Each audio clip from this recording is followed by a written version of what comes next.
Groupe FFS de la PUI, les agissements auxquels nous avons assisté tristement ce matin, je voudrais apporter notre position et un rappel de valeur. C'est Melk Ben Nabi qui a rappelé que le génie n'est pas de détruire son ennemi, mais de l'absorber. Une entreprise de mal a tout de même réussi à extirper un enfant légitime de sa propre famille. Supporter que nous avons la naïveté de croire que ceci est un acte isolé. Il obéit bien à une logique de déstabiliser le président de l'Assemblée populaire de Wilaya et cette institution, et de la dériver de sa vocation. Nous dénonçons et condamnons fermement cette tentative d'agression du PAPUI ainsi que toute forme de violence au sein de cette assemblée et tous les espaces publics. Feu Hussein Ahmed disait que la démocratie a besoin d'espaces publics qui soient sains, à comprendre que toute forme de violence est en soi une violation manifeste contre la démocratie. Je voudrais aussi rajouter que ceux qui appellent à sanctionner le FFS pour les prochaines élections, je dirais à la population, les militants, les sympathisants, qu'il faut tout d'abord sanctionner ceux qui ont trahi ce parti. Point à la ligne. Sur là, je vais, parce que là, je ne vais plus lire, je suis libre de dire, je suis libre comme le vent et de dire ce que je veux. Alors, la condamnation du ministre de l'Éducation nationale, le premier qui a osé à la Chambre haute faire une déclaration de condamnation, et il s'appelle Mohamed Klalech, sénateur de Tizi Ouzou.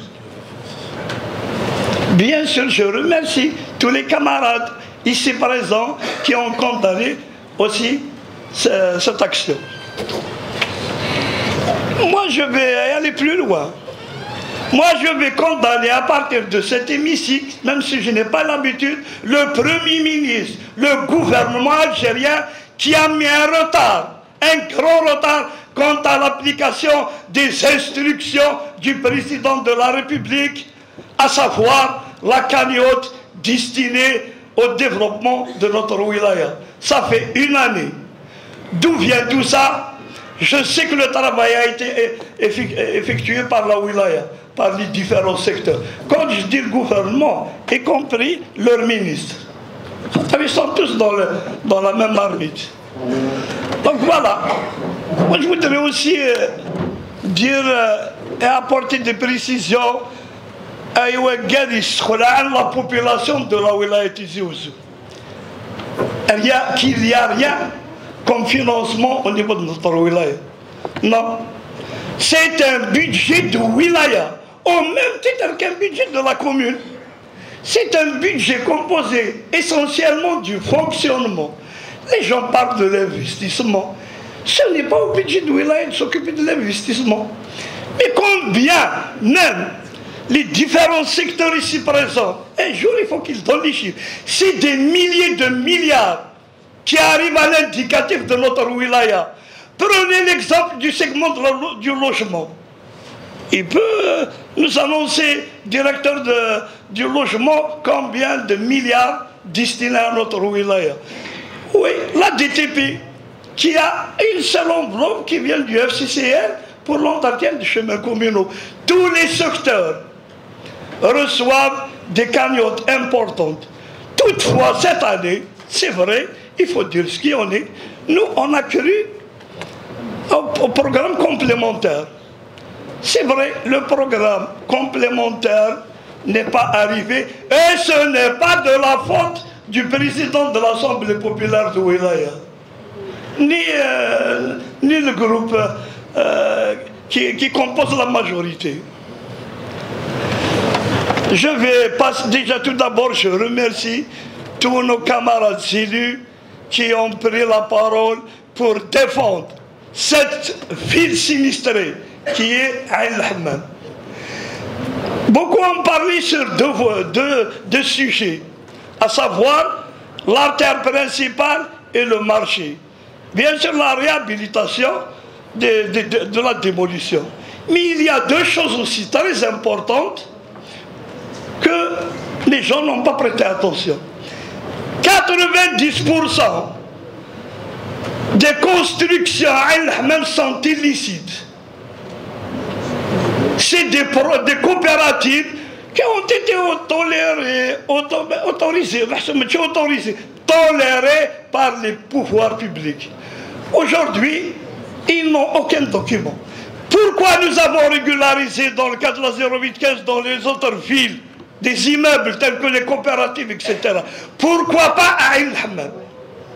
En premier étage de service plus taroir. C'est légitime de les régularisés dans le cadre de la 0815, étant donné que c'est des coopératives qui ont été construites avant 2008. La dernière fois, on a été confronté avec M. Darak. Pour avoir les cafés, les restaurants, les sandwicheries doivent passer obligatoirement par l'acte de propriété. La source et l'acte de propriété. Quand je lui ai dit que tout Ain el-Hammam est construite illicitement, oui, il dit l'acte de propriété. À moins qu'on va fermer tous les restaurants, on va fermer tout ce qui passe par la drague. Donc il y a le phénomène de construction illicite, c'est des immeubles. C'est vrai, je reconnais qu'il y a des immeubles qui ont un dépassement de gabarit. Ça, il faut trouver des solutions. L'électricité, et vous êtes au courant, M. Louali, c'était une toile d'araignée.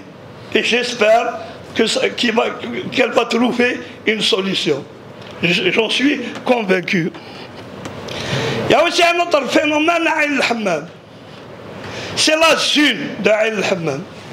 Beaucoup de citoyens ne connaissent pas c'est quoi la zone.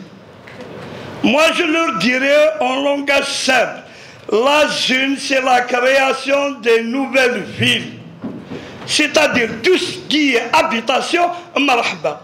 Si quelqu'un est propriétaire de cette terre et il veut construire une promotion immobilière, marhaban,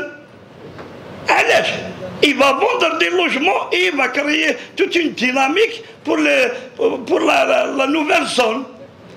Elle est restée au même stade depuis 1983. Je réserve une assiette foncière pour ne servir à rien. Oui, elle a servi à la construction de lycée Ahmed, pas plus, pas moins. Et je vous fais savoir, M. Louali, qu'il y a eu autorisation de construction d'une promotion immobilière dans cette même zone. Et les gens réclament au moins la réserve familiale. Et plus pour quelqu'un qui a les moyens, pourquoi pas? Il veut construire 50 logements, le plus important, qui fait un dossier au niveau de la direction de logement. Voilà, on trouve des solutions. Ain el-Hammam est une ville sinistrée. Le jour où l'initiative est venue de la majorité qui compose cet APOI, à leur tête, Dr Sidali, il faut aller à Kadrach. Nous étions restés, et ils sont témoins ici, parce que je suis malade, durant 8 heures sous un soleil de plomb. C'est pas du populisme, c'était une réelle. Il fallait les écouter. Moi, j'ai pas les capacités physiques de M. le Président de la PO. On a écouté tout le monde.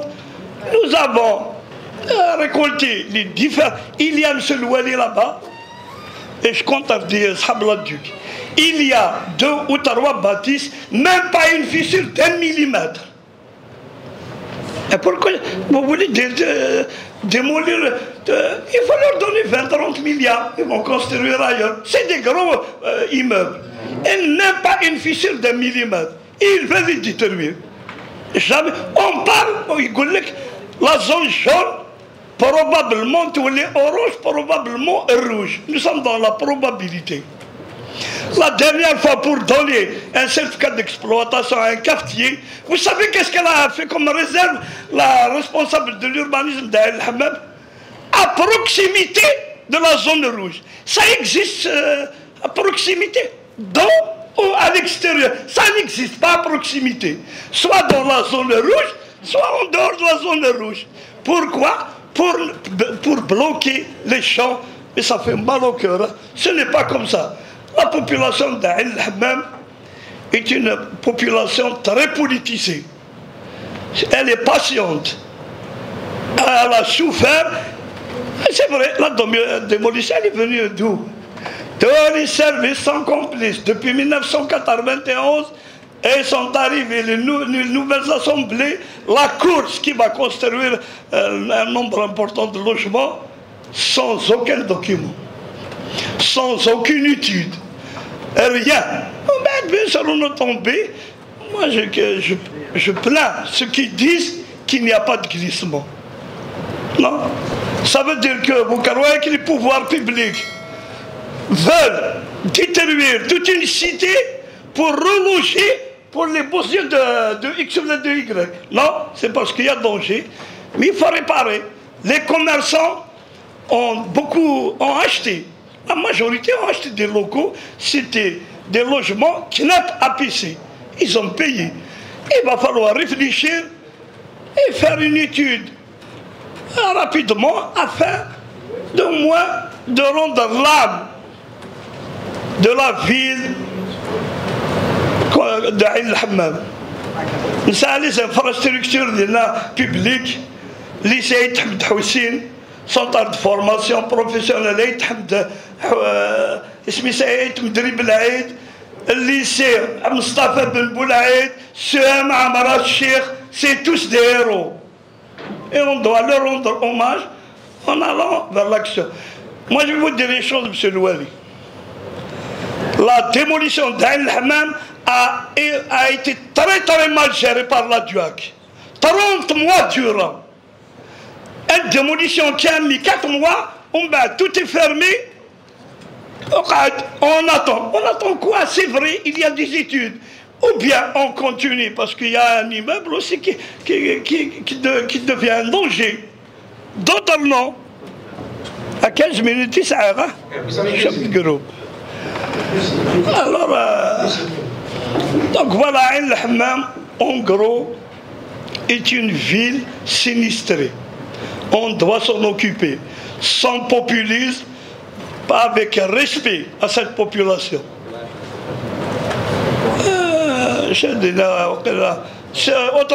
Autre chose, Monsieur le Président d'APO.